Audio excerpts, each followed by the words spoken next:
Well, where do you start? I mean, with John Lennon, we were all Beatles freaks, really, all of us, you know, in Queen, definitely. We all really adored the Beatles. I mean, for every reason under the sun, you know, the way they handled themselves, the music they wrote, the way they performed it, the contact they had about, you know, the stuff that they put into their music emotionally and stuff, you know, they're total heroes to us, you know. And Lennon really, I suppose, is the kind of,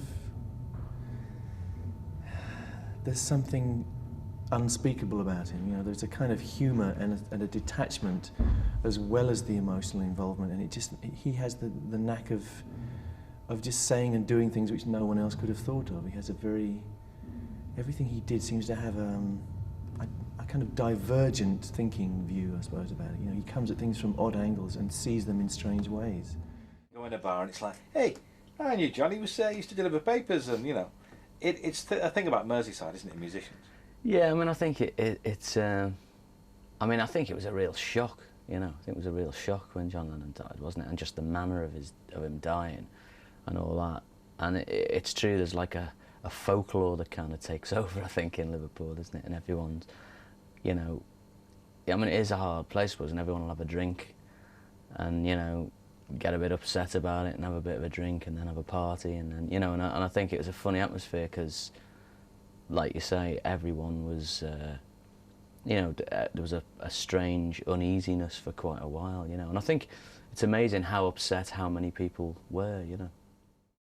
Yeah, the story briefly was that we were told by his then record company, Geffen Records, that we had a chance of an interview, and we flew to New York on the Thursday and arrived there in the evening. On the Friday morning we went to the Dakota, where he and Yoko obviously were living, and had an official meeting with Yoko, which was highly amusing because, apart from anything else, Japanese etiquette, I discovered, demanded that you took your shoes off.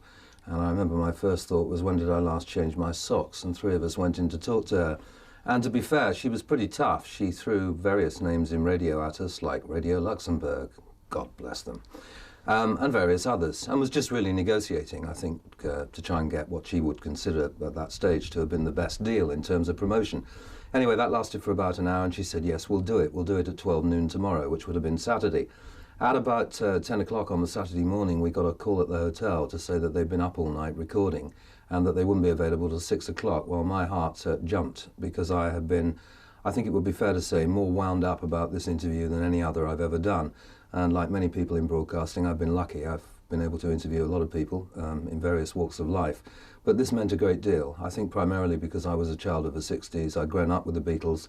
We had a pop band at school, emulating, as everybody did, the Beatles, the Stones and the other groups. So we had this awful period on a Saturday afternoon in New York, wandering around doing Christmas shopping, because this was the beginning of December. And we got to the Hit Factory recording studio just before 6 o'clock on the Saturday night, and they were there, and half of me sort of multiplied the butterflies, and the other half was a sigh of relief.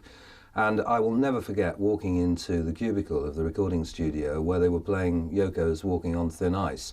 It was a rough mix of this. And John just greeted me like an old friend, put his arm around me, said, great to see you, thanks for coming. So the butterflies declined a bit, and he said, tell me what you think of this. And I said, what is it? And we started chatting. And then he started asking me questions about various people at the BBC who he worked with, particularly people who produced programmes like Saturday Club with Brian Matthew, on which, of course, the Beatles have been very regular guests. And we sat down to do the interview, and it lasted for about 3.5 hours, which is a heck of a long time.